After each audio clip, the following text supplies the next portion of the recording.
Ito yung dadrive natin. Pupunta kami sa Samal. Yung aming Super Grandia Mini. Ito tinatawag nila dito sa Davao Transformer. Yan lang sa bangko. Pwede mo ito malamayan.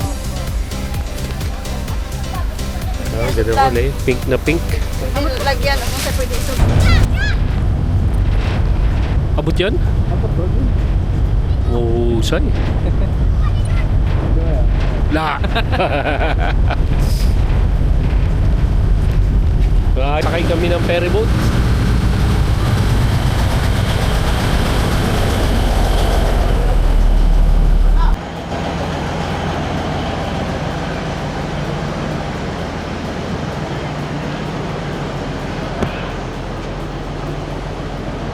Yeah. Sakay kami ng ferry boat. Tapos, ayun.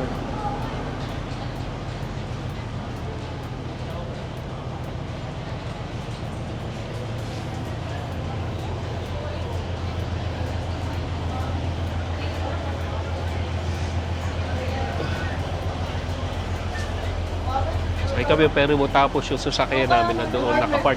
Sumabit. Ha? Plano? Aeroplano, sayang. Tawagin, isa pa. Ay, sa sunod ulit. Pinahakay mo ang tali. Wala pa. Tama ko na eh.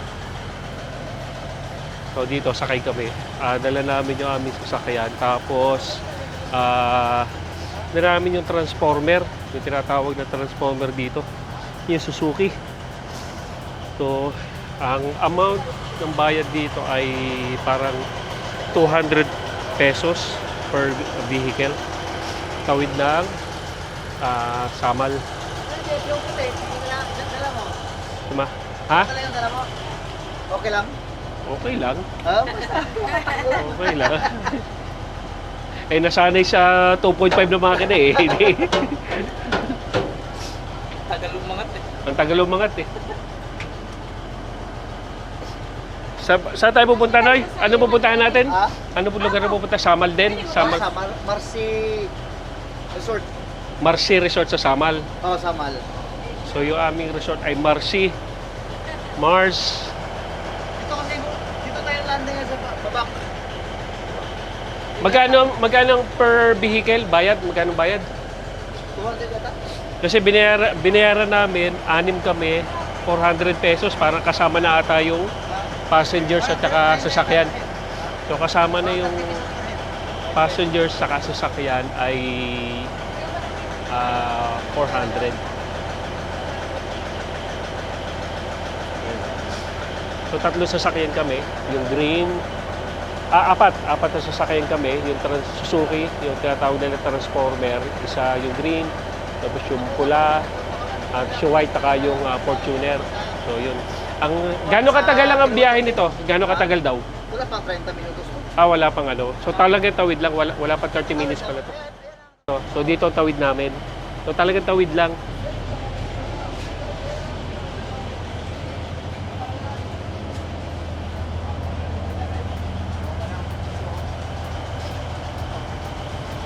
So apat na sasakyan kami. Yung red, Suzuki, tapos itong green, white, tapos yung Fortuner na black. So parang tawid lang. Wala pa daw 30 minutes, 400 pesos ang aming binayaran.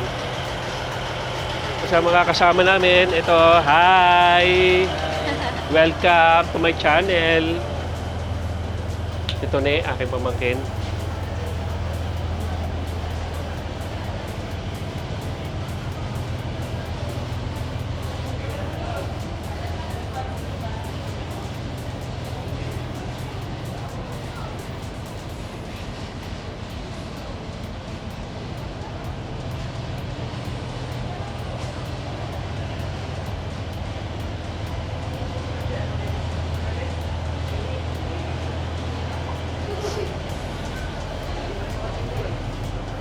So, mamaya kita kids mamaya kung saan tayo aabutin ng ating paglalakwatsa.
Dream. Akala ko eh.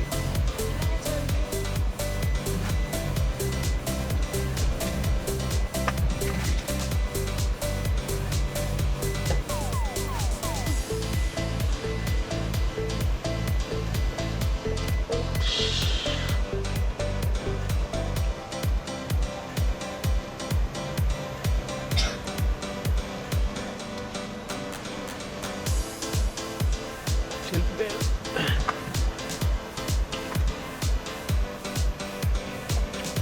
Kailan natin damanan?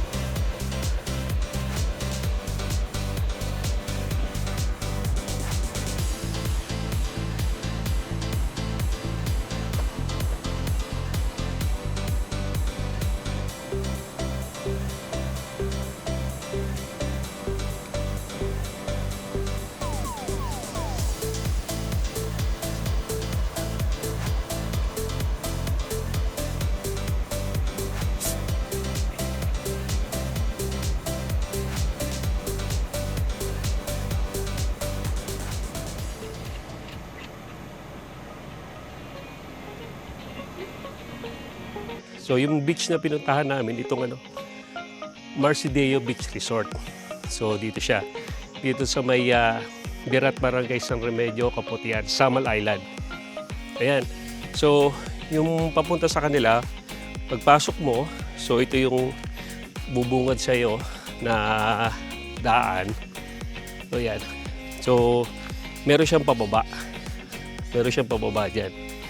So yung dala kong sasakyan, first time ko mag-drive ng ganung sasakyan, yung Suzuki na minivan. So, okay naman. Pag siguro hindi kayo punong-puno, kasi pag medyo punong-puno kayo, parang nahihirapan na siya sa ahon. Pero kaya naman. So, mas maganda para naman di mahirapan magpatay ka ng aircon mo. So, yun. Anyway, ito yung kanyang pag galing mo doon, no? Bababa ka, sa right side, dito sa may right side, lubak pa siya. So, hindi siya pwede daanan. So, dito sa may left side, yung pababa. Sementado naman siya. Pero kung meron kang mula doon sa baba, may makakasalubong ka. So, siguro, dapat give way muna doon sa pataas. So, parang hintayan lang. Kasi ito lang yung accessible na daan. Kasi ito sa kabila, sira pa siya. So, yan. So, dito kami sa Samal. No? Kahapon, isang araw, nag-island hopping kami dito sa Samal. So, ngayon naman, nag-overnight kami. So, ang bayad daw dito ay 130 pesos yung entrance per head. Tapos, iba yung hindi pa kasama doon yung cottage, yung mga room. So yung mga room niya nagre-range ng 3,000 to 4,000. So yung aming kinuha, ilang room yun? 3,500 bawat room. So sa isang room kami ay kasi siguro 5, 6.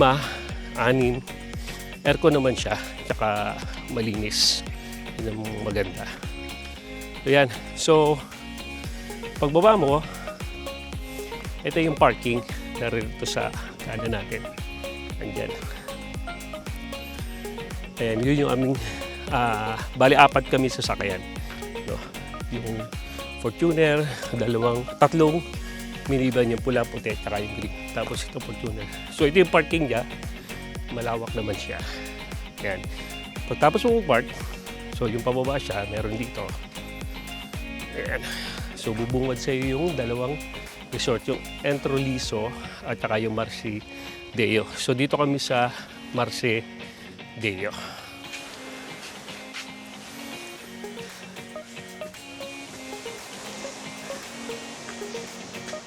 Mayabutad. So yan. So syempre, ang mga salita dito, Bisaya.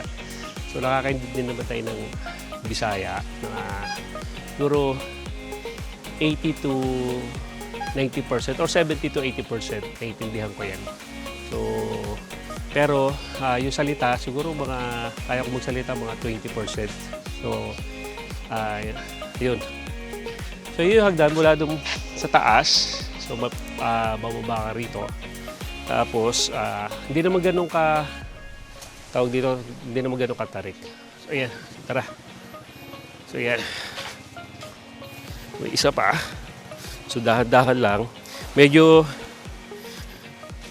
challenging lang kung meron kang mga kargang mabibigat. Tapos kung magbababa ka ng tubig. Ayan.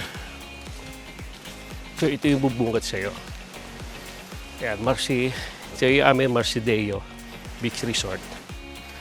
Tapos, doon pa ang aming resort.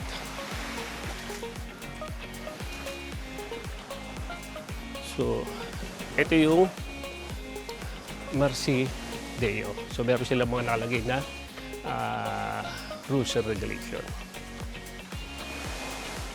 So, yan. So, ito yung mga room nila. So, heighted niya yun. Ito yung room nila. So, yung mga ganito, siguro 3,000. Tapos, meron tindahan dito. Tapos, merong mga upuan. So, kung ayaw mo nung bumili ng tubig, meron tubig dito sila. Yan, para hindi na kayo kasi ang hirap ng pagbaba. Kung may dala kang tubig, pero meron naman sila. Ayan. Tapos ito yung mga room nila. So meron tayong 3.5 isa bawat room. So 4 yung kinuha namin. Ayan, so 3.5 daw yan. Bukod yung 130 pesos per head. Tapos may cottage sila nandito. So mamaya, so iba yung price nito compared dun sa mga rooms. So yan. So ito Marcideo.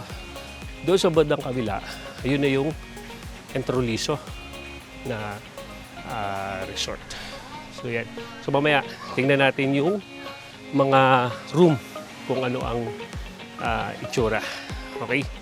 So, ito yung room na kinuha namin. Actually, halos pare-pareho siya na itsura. So, bawat room merong sariling CR. Tapos, ngayon yung anak ko tulog pa. Kasi, madaling araw na sila natulog. So yan, meron naman mga beddings na ilalatag dyan sa baba para kung sakaling siguro mga maganda 6, no? O 5, isa rito, tapos 2 rito, 2 rito. So yan, tapos aircon naman siya, so malamig siya, hindi siya mainit. So ito yung room. So ito ay 3.5, no? Bukod dun sa entrance. So ito yung CR. Yan. Malakas naman ng tubig niya. Tapos meron siyang lababo rito. Tapos meron siyang rep na kasama. So kaya kung meron kayong dalang mga pagkain na kailangan ilagay sa rep, meron kayong paglalagyan. So yan. Ito yung buong room niya. So 3.5 to. Tapos malamig. So maayos. Tapos yung salamin nito. So nakaharap siya sa dagat. So maganda naman. Okay naman siya. Kaya kayo yung mga taga rito na malapit sa Samal, so isa to sa pwede nyo gawing options na resort. Yung Marcideo Beach Resort. Tapos meron siyang yung Entroliso Beach Resort sa kabila. So, siyempre, hindi ko na ipapakita yung kabila. No?